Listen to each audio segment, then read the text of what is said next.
2016 Ford F150 Lariat Ecoboost, 3.5 liter V6 twin turbo. Just gonna run through real quick what you're gonna need for the air filter changes and oil changes and the plugs. All right, let's go. Here we got MicroGuard. You can get whatever brand for, if you need a quick video to get you there, this is it. 4107 MicroGuard for the cabin filter, MGA 49883 for the air filter and the engine compartment. 6 quart 5W 30 synthetic blend. Again, manufacturer does not matter. Just make sure you get the right. Same thing with this here. You got an oil filter. This one here is a Motorcraft FL500S. Got the 5-in-1.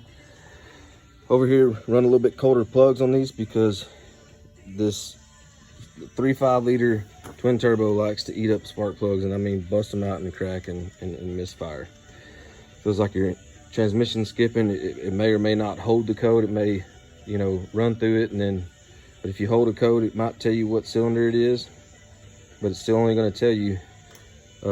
It could be a plug or it could be a coil pack. I would go through the plugs first. A lot of times you'll notice this one's cracked out here. It arcs out to itself, causes misfire.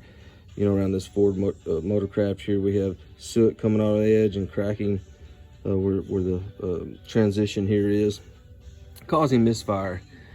Run it a little colder here. I got the Iridium 9s here, the LTR71X-11s, set at 35 thousandths on the gap here.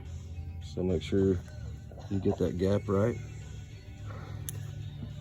I went ahead and threw some cheap $10 wiper blades. Man, this material these days anymore, the rubber's almost the same. Those $20 difference ain't gonna last you that much longer. 2231-220. You're gonna need a 5/8 spark plug socket. Make sure the rubber's in there. An 8 or a 10 3/8 drive with a ratchet, 1/4 inch drive with a 8mm for the coil pack, coil pack bolts.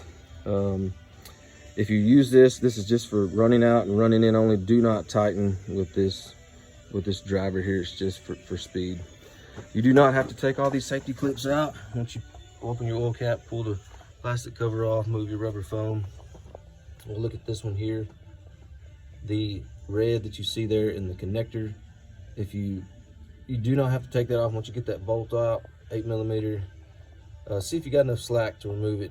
Those are easily broken. You got to hold something behind it or your hand behind it. Make sure you don't pull it out too far, snap it, break it. So if you can leave it in there, that would be key.